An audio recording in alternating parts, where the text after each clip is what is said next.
Gaddafi, the rise, reign, and rupture of a revolutionary in the vast silence of the Sahara, where sand covers the memories of ancient empires. The echoes of one man's rule still drift across the desert wind.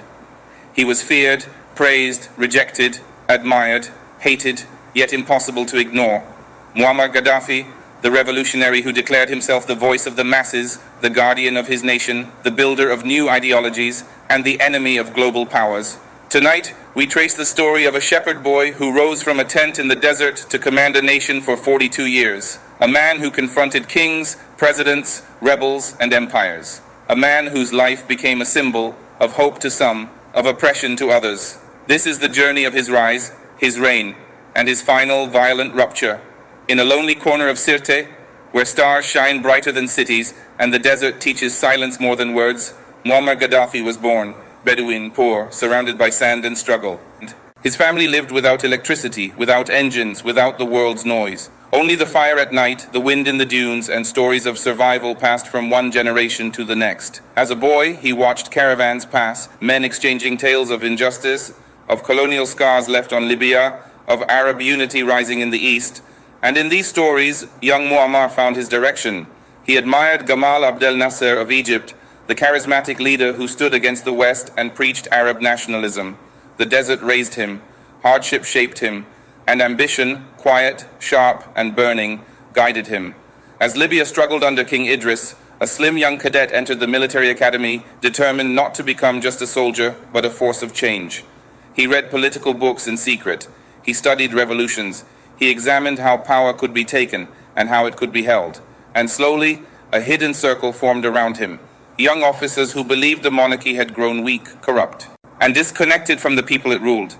They called themselves the Free Unionist Officers Movement, a group bound by secrecy, loyalty, and a single purpose: to rewrite Libya's future. On September 1st, before dawn broke over Tripoli, shadows moved across the barracks. Vehicles rolled quietly toward government buildings, radio stations were seized, military bases secured. By sunrise, Libya was no longer a monarchy. King Idris had been overthrown without a drop of blood. The world woke to a new reality. A 27-year-old officer, Muammar Gaddafi, announcing the birth of a revolution. He promised dignity. He promised justice. He promised a Libya led by its people, free from foreign hands. The Arab world welcomed him as a hero. The West watched in caution. In the years that followed, Gaddafi began crafting something unusual, a new political theory, neither Western democracy nor Eastern communism, something he called the Third Universal Theory. Its philosophy was captured in a small green volume, the Green Book. Inside, he wrote that true democracy couldn't rely on elected representatives. It had to be exercised directly by the people through committees and congresses. He rejected political parties, arguing they created division. He believed in communal decision-making, self-governance, and a society without traditional hierarchy. But critics soon saw contradictions. In practice, these committees often echoed the voice of one man, the man who wrote the book. Despite the ideological debates, change swept across Libya. Oil revenues, once concentrated in the hands of a few, were redirected into public projects. New schools rose in places where children once studied under trees.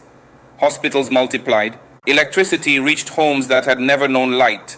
For many Libyans, these were years of rising pride. Families received homes at no cost. Medical treatment became free. Education expanded to every corner of the nation. And then came the great man-made river, one of the most ambitious engineering projects on earth, transporting water from ancient underground aquifers deep within the desert to cities along the coast. But prosperity had its shadows. Some whispered about corruption, mismanagement, and the growing power of Gaddafi's inner circle.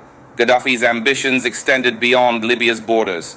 He offered support to liberation movements across Africa, the Middle East, and Latin America. To him, these were struggles against imperialism. To his critics, they were links to armed groups that fueled instability. Tensions escalated with the United States. In 1986, after accusations linking Libya to attacks abroad, American jets launched airstrikes on Tripoli and Benghazi.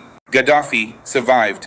His house was destroyed. A daughter he adopted was reported killed in the bombing. The incident pushed him further into defiance. Sanctions followed. Libya became isolated, its economy tightening under global pressure. The Lockerbie bombing in 1988 deepened the crisis, a tragedy that led to years of confrontation, negotiation, and eventual compensation. When Arab leaders distanced themselves from him, Gaddafi looked south, toward Africa. He invested billions across the continent, funded infrastructure, and supported new governments. He spoke of a united Africa with one army, one currency backed by gold, and one passport. He imagined an Africa free from Western dominance, an Africa rising in global power.